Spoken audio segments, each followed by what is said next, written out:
You are listening to Friday Night Live on the flagship station ESPN Radio AM 1700, on television on WHO-TV 13.2, on Mediacom channels 113 and 246, and always streaming online at iowasportsconnection.com. The Governor's Traffic Safety Bureau reminds us that texting kills. Log on to iagtsb.org for more information. That's the Governor's Traffic Safety Bureau reminding you, thumbs down on texting while driving. Again, state champion, Class 4A, Des Moines East Scarlets. They knock off the Ankeny Hawkettes today, 6-3. They win the 2011 softball title. In the 3A title game, they now have moved to the 8th inning, and it is winner set in Clear Creek Amana, still tied at 2. Coming up later tonight, the Class 2A and 1A title games, and that'll be late into the night. iowasportsconnection.com for the updates throughout the night.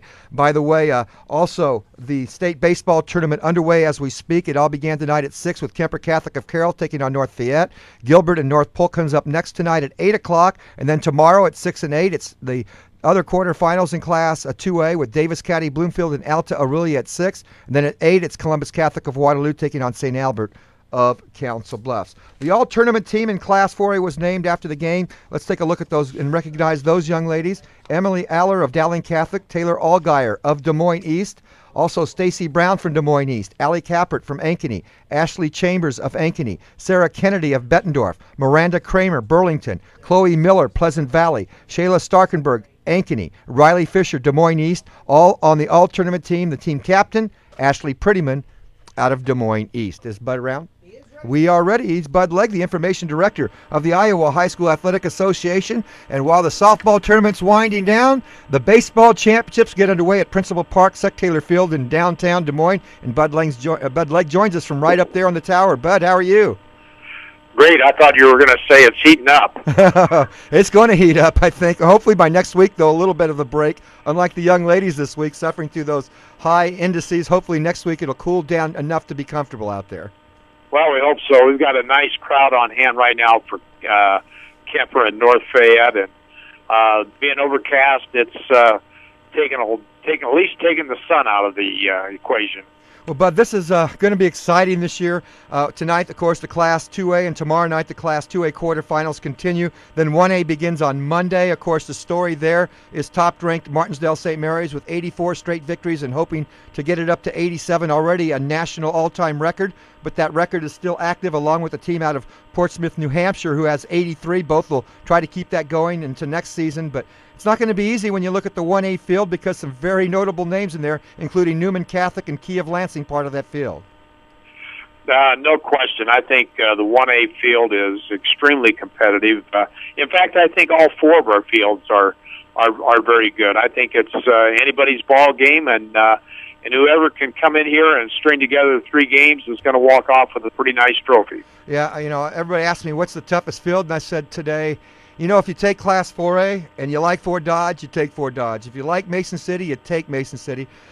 It is one wide open field. They all have outstanding arms, some good hitting. I don't think you can make a mistake picking any of the 8 in this field. Well, it's one thing about it is if you are in the office pool and you have to draw one out, your chances are as good as anybody else. That's pretty good, getting an office pool. 3A looks like everybody's pretty much said, well, give it to Solon, but Storm Lake's had a few chances at the state tournament. They're always going to be one of those teams that aren't going to go away without a fight. And there's some other teams that, they got here because they've got strung some wins together, and maybe they can keep it going. Boone's familiar with the site, and I think Harlan's usually finds a way to win some baseball games themselves as well. Well, we're going to lose either Boone or Harlan because they square off in a first round matchup. But those are 2 good ball clubs and 2 outstanding coaches, 2 of the more winningest coaches in the tournament, and Rick Davis and Steve Dagas out at Harlan Community. But the team that I'm anxious to see is Washington. Washington's coached by Nathan Miller, who pitched the Demons into the 1998 state tournament, and then about 3 years ago or so, he brought an Iowa Mennonite team in here, and all they did was hustled the 1A title right out with 3 great games. You bring up some great points. That's why you have to go to these games. You never know what's going to happen. Tonight, of course, and tomorrow the 2A field's going. I got a chance to see this Gilbert kid Goodman pitch.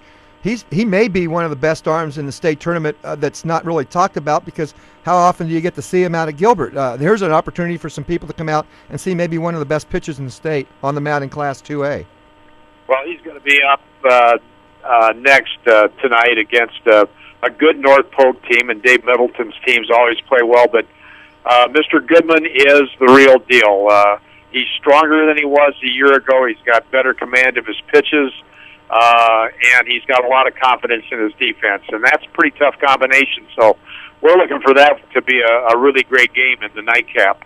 You know, everybody's talking about Carroll Kemper just once beaten. Davis County of Bloomfield got out of the gates a little slow, losing 2 right away. I think 3 losses early in the season. They've run a pretty good string together coming in, and they still have a bad taste in their mouth because they had to feel last year error late in the semifinal games. And it looked like they had a chance for the title, and instead they walk away without it. And I'm sure they got a meaning to this season getting back to Principal Park.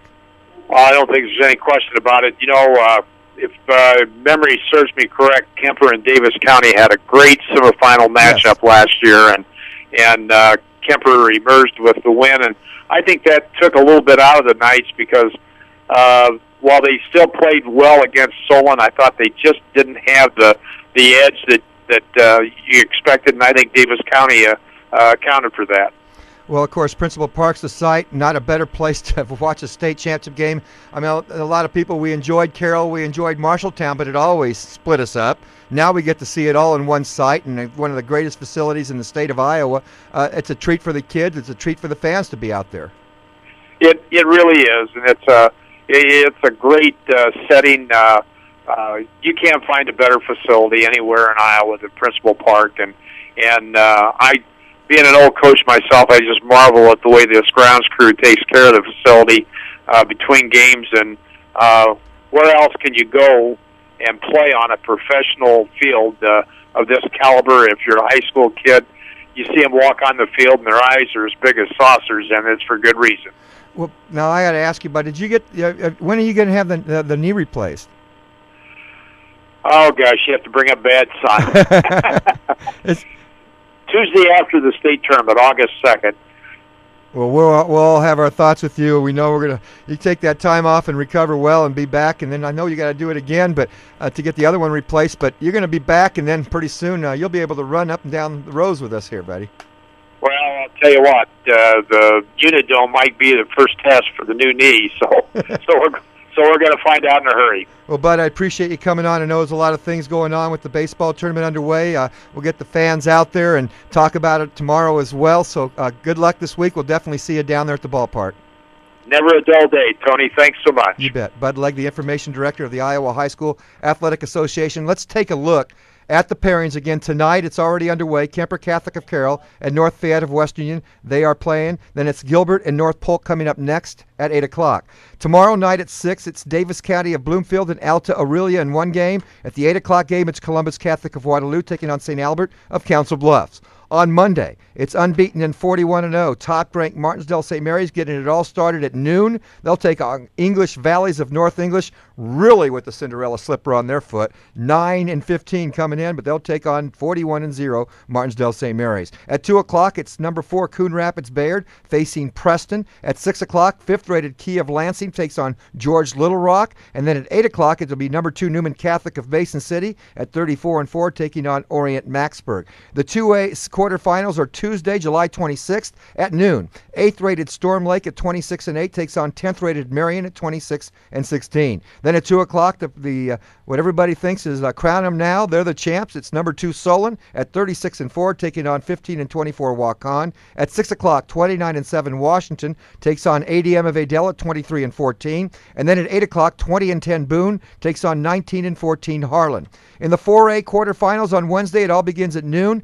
It'll be number 2 Southeast Polk at 31-10 taking on 6th-rated Iowa City West, also 31-10. At 2 o'clock, top-ranked Dowling Catholic at 33-7 faces number 10 Davenport Central at 25-11.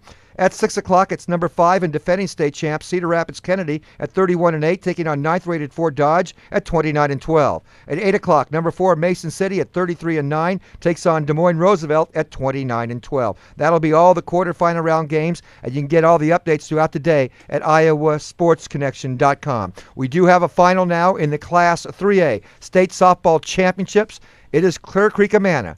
The Clippers, they prevail. They defeat the Winterset Huskies in 8 innings, 3-2. They are the 3A state softball champions. Again, Winterset falls to Clear Creek Amana 3-2. That game takes 8. The Class 2A and 1A championships coming up later tonight. Of course, there was a rain delay in Fort Dodge. That's why the games are behind if you just tuned in, but you can keep up with it at iowasportsconnection.com. We'll take a break and we'll come back. We're going to continue to talk about the girls' state softball and the Iowa High School boys' state baseball tournament. After this timeout, you are listening to Friday Night Live on the Iowa Sports Connection radio and television network.